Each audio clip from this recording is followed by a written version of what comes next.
के लिए हमारे बीच में भरत कमलेश जी जैन यहाँ उपस्थित है। मैं चाहता हूँ अपने व्यक्ति को भी खोल करके सुनना और पूरी दाद देना ताकि हिंदुस्तान का बहुत बड़ा कवि बन सके।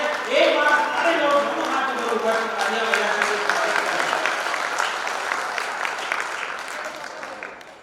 भगवान शांतिनाथ को नमन करता हूँ। गणित के आचार्य श्री प्रकाशमती माता जी को वंदन। आज बड़े बड़े लोग यहाँ सरकार लिए बैठे हैं, जितने लोग सुनने आए हैं वो सब बाहर कार लिए बैठे हैं, मंच पर बैठे हैं सरस्वती पुत्र, ये सब अलंकार लिए बैठे हैं। बोलना बड़ा मुश्किल काम है, मेरा इतना अभ्यास नहीं, पर घर में देख करके मुझे हिम्मत आई और बड़े बड़े कवियों को सुनकर के मेरे में साहस आया कि कविता को लिखना बड़ा मुश्किल होता है। एक बार एक राजा ने कविता लिखी और कविता को लिखने के बाद उसने निर्णय किया कि मैं राज्य के सबसे बड़े पंडित को अपनी कविता सुनाऊंगा। उसने पंडित को बुलाया, अपनी कविता को सुनाई और प्रतिक्रिया जानने के लिए उसने उस पंडित से पूछा कि बोल पंडित, मेरी कविता कैसी लगी? तो पंडित ने कहा, महाराज आपकी कविता बिल्कुल भी जन उपयोगी नहीं है, जन हितार्थ नहीं है, इसमें एक एक शब्द ऐसा नहीं जो जन कल्याण कर सके। राजा को गुस्सा आ गया, उसने पंडित को तुरंत 6 माह की कारावास की सजा सुना दी। पंडित को 6 महीने के बाद में जब वापस रिहा करके दरबार में लाया गया तो राजा ने फिर कहा कि पंडित 6 महीने में मैंने फिर एक नई कविता लिखी है, सुन। राजा ने जैसे ही एक कविता की लाइन सुनाई, पंडित मुड़ के जाने लगा। तो राजा ने पूछा, क्या हुआ पंडित? बोले, महाराज मैं फिर जेल जा रहा हूँ। कविता को सुनाना और लिखना बड़ा मुश्किल काम है साहब। एक बार एक शहर में विधवा मंडल था। उस विधवा मंडल ने उस शहर के बहुत अमीर व्यक्ति की मृत्यु हो गई थी, तो उसकी पत्नी को सदस्यता देने के लिए उनको निमंत्रण दिया। तो वो तय तारीख पर वो आई और उसने सदस्यता पत्र पर साइन किया। उसके बाद उसे उद्बोधन के लिए कहा, जिसने कभी कहीं बोला ही नहीं था, वो सिर्फ सुनती थी। और जब वो मंच पे आई तो वो क्या बोली आप सुनिए। उसने कहा, बड़ी दिनों से इच्छा थी मेरा इस मंडल का सदस्य बनने की, लेकिन कुछ दिन पहले मुझे अवसर मिला है और अब हम सब मिलकर इस मंडल को बहुत बड़ा बनाएंगे। इस भाषण को पीछे बैठी महिला सुन रही थी तो अपने पति को कहने लगी कि मुझे भी इस मंडल का सदस्य बनना है।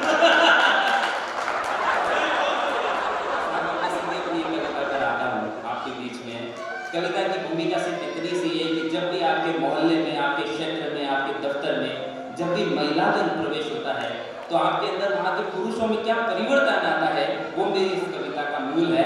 वो मैं आपको प्रस्तुत करता हूँ कि मेरे मोहल्ले में भी एक पड़ोसन रहने आई और मेरे मोहल्ले में क्या परिवर्तन आया उन मर्दों में, हर वर्ग में, वो मैं आपको निवेदित करता हूँ कि मेरे मोहल्ले वालों के बाले हो गए, नई पड़ोसन की आई, सबके बाल काले हो गए। मेरे मोहल्ले वालों के बाले हो गए, नई पड़ोसन की आई, सबके बाल काले हो गए। कल तक जो रोज घूमते थे फटे पसाबों में और बनियानों में, आज वो सब के सब जींस और टी शर्ट वाले हो गए। और 10-10 दिनों तक जो नहीं धोते थे मुंह अपना, आज वो सब के सब पार्लर वाले हो गए। नई पड़ोसन की आई, सबके बाल काले हो गए। आदि की जिंदे शरीर से पसीने की बदबू, वो सब डियो और परफ्यूम वाले हो गए। और बालों में डाल के घूमते थे जो 100 ग्राम सरसों का तेल, आज वो सब के सब हेयर जेल वाले हो गए। नई पड़ोसन के आई, सबके बाल काले हो गए। जो करते थे मोहल्ले में हर ठेले वाले से मोल भाव, आज वो सब के सब पैसे वाले हो गए। और छोटे बड़ों से, बड़े छोटों से करते थे तू तड़ा, आज वो सब के सब तहजीब वाले हो गए। और एक दूसरे के घरों में लगा देते थे बातों से आग, आज वो सब एक दूसरे की मदद वाले हो गए। और कभी मोहल्ले में नहीं बनाया ढंग से होली दिवाली का त्योहार, आज पट्टे साले सब वैलेंटाइन डे मनाने वाले हो गए।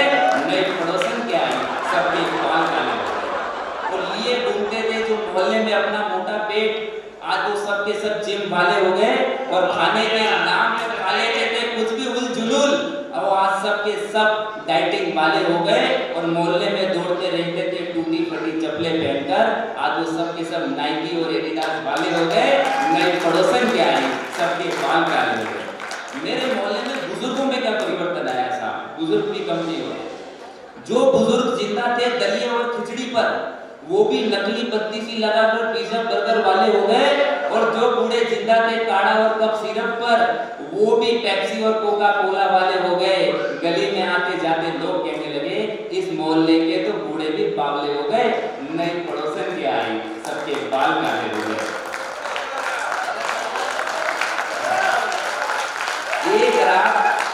एक रात अचानक पड़ोसन छोड़ के चली गई मोहल्ला, तो सब के सब गम में पागल हो गए। पास के मोहल्ले वाले कहने लगे, कल तक इस मोहल्ले के सारे मर्द थे सुहागन, आज सब के सब विधवा हो गए। मैं पड़ोसन के आ गए, सबके बाल काले हो गए, सबके बाल काले हो गए। हाँ सर, अब मैं एक दूसरी कविता बहुत जल्दी, क्योंकि बहुत बड़े कवियों को सुनना है। मेरी छोटी सी भूमिका में एक बार एक जगह पर खड़ा था जहाँ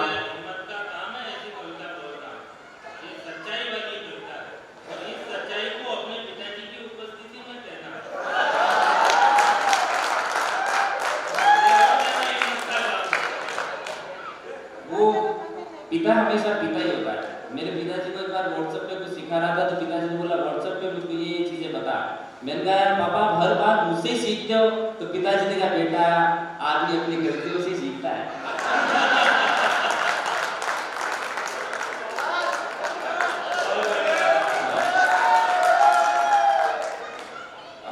दूसरी कविता मैं आपके सामने प्रस्तुत करता हूँ। एक बार मैं जगह पर खड़ा था साहब, एक बहुत सारे ऐसे जोड़े होते हैं जिसमें पुरुष का रंग सांवला होता है, महिला का रंग साफ होता है। सब ऐसे कॉम्बिनेशन है वो हम कई बार हास परिहास में लेते हैं। लेकिन एक बार मैं एक स्थान पर खड़ा था जहाँ पर एक परिवार मोटरसाइकिल पे था, जिस पर व्यक्ति सांवले रंग का था, पत्नी का रंग साफ था और उसके 2 बच्चे थे। इस तरफ एक पान की दुकान थी। मैं पान को बनता हुआ देखता हूँ, उस परिवार को देखता हूँ। मैंने उनको जोड़ने का प्रयास किया, मैं वो आपके सामने निवेदित करता हूँ। इस सारी दुनिया को दिखने वाले इस बेमेल से जोड़े में मुझे गजब का मेल नजर आता है। जी हाँ, मुझे इनके रिश्ते में पान का पत्ता नजर आता है। चूंकि लड़के का रंग है सांवला, इसलिए मुझे वो कत्था नजर आता है, और लड़की का रंग है साफ कहीं गुना, इसलिए मुझे वो चूना नजर आता है। पलवाड़ी जो करे इनका आपस में मेल, तो मुझे उनका अविभाज्य मिलन नजर आता है। फिर डाले सौंफ सुपारी इलायची, तो मुझे उसमें उनके बच्चों का नजारा नजर आता है। फिर पड़े ऊपर से जो गुलकंद खास, तो मुझे उनके रिश्तों की मिठास नजर आता है। सारी दुनिया को दिखता है वो पान, पर कमलेश को उस पान से उनका परिवार नजर आता है।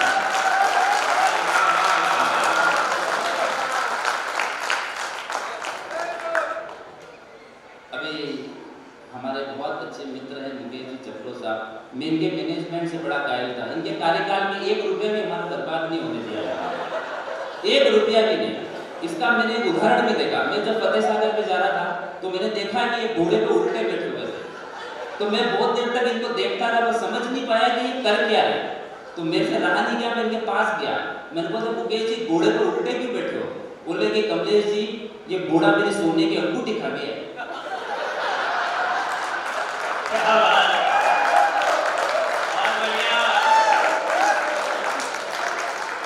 इन्होंने हमारे ग्रुप का बहुत विकास किया, 1 रुपया भी बर्बाद नहीं किया। वहीं पर हमारे जितेंद्र हरकावत साहब कभी कभी बहुत बड़े बड़े निर्णय लेते और कभी कभी छोटी चीजों में भी कंफ्यूज हो जाते हैं। एक बार अभी जब हाल में कुछ तूफान आया था, तो शहर में तूफान आया तो मुझसे मिले, बोले कमलेश जी जो तूफान आया था ना, तो मेरे घर पे एक नई शर्ट उड़ के आई। तो मैंने कहा आपको बताई हो? बोले नहीं, अब मैं कंफ्यूज हूँ। क्या? बोले इसके नीचे नई पैंट ले लूं या एक तूफान का और इंतजार करूं?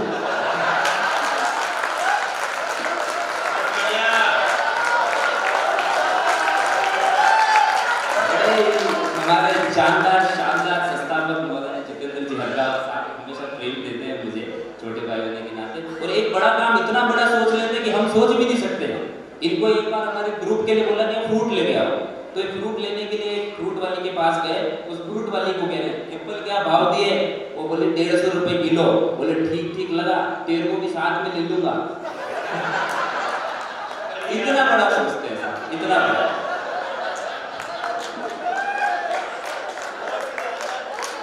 ये मेरे सारे अपने आपके सामने कर रहा हूँ। हमारे मुकेश जी की बात और इतनी बड़ी कि मैं समझता हूँ नासा का वैज्ञानिक भी वो चीज नहीं समझ पाएगा। मैं खड़ा था, अचानक से कबूतर ने बीट की, मेरे शर्ट पे आके गिरी। अब मुकेश जी रुमाल देते हुए कह रहे हैं कमलेश जी वो तो बढ़िया है, गाय भैंसे नहीं उड़ती है।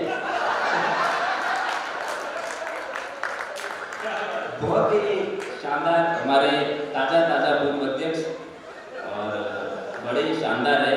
और मैं बात करूं मेरे प्रिय मित्र और भाई आशीष जी रत्नावत, मैं आपको विश्वास दिलाता हूं कि इनका मैनेजमेंट भी मैं आपको बताता हूं कि आगे बड़ा जबरदस्त रहेगा। एक बार ये बड़े परेशान थे, तो ये पंडित के पास गए, बोले यार बड़ा परेशान चल रहा हूँ, क्या करूँ, मुझे समस्या भी समझ में नहीं आती।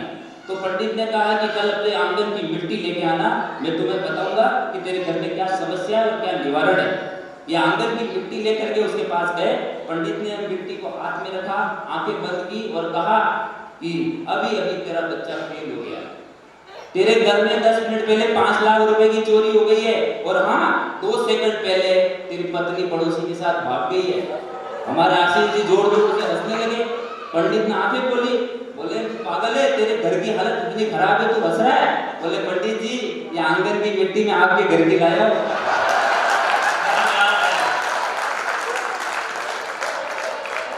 इतने बड़े फूलों से भरपूर आपको लग ही रहा है कि हमारे 2 वर्ष किस तरीके से बीतेंगे आशीष जी के तत्वाधान में, अध्यक्षता में, और मुझे पूरा आभास है। साहब एक वीडियो इन दोनों बड़ा वायरल हुआ जो पाकिस्तान से चला था, हर किसी के मोबाइल में, और सबने उसको तरह तरह के वर्जनों में लॉन्च किया। लेकिन वर्तमान परिप्रेक्ष्य में मैंने जो चीज़ें देखी और जब वो वीडियो बीच में आता था तो मैंने उसे जोड़ करके एक रचना को लिखने का प्रयास किया, वो मैं आपके सामने प्रस्तुत करूंगा।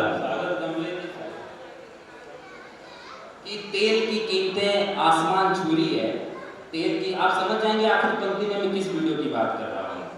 कि तेल की कीमतें आसमान छू रही है, स्कूलों में क्लासें नहीं शुरू हो रही है, दुकानें कभी बंद और कभी खुली हो रही है, और हर तरफ मोबाइल पर एक ही डंडा है, ये हमारी कार है, ये मैं हूँ और ये मेरी पावरी हो रही है। भाव में तेजी, बाजारों में मंदी हो रही है, ऑनलाइन के नाम पर स्कूलों में लूट हो रही है, 1000 लोगों का खाना होता था, 200 लोगों की शादी हो रही है, और मोबाइल पर क्या देखता हूँ, एक ही टट्टा, ये हमारी कार है, ये मैं हूँ और ये मेरी पावरी हो रही है। वैक्सीनेशन के बावजूद भी बीमारी बड़ी जोरों से फैल रही है। सुनिएगा कि वैक्सीनेशन के बावजूद भी बीमारी बड़ी जोरों से फैल रही है, फिर भी मोबाइल पर देखता हूँ ये मेरी कार है, ये मैं हूँ और ये हमारी पावरी हो रही है। बहुत बहुत धन्यवाद आप लोगों ने सुना, बहुत बहुत आभार आप सबका।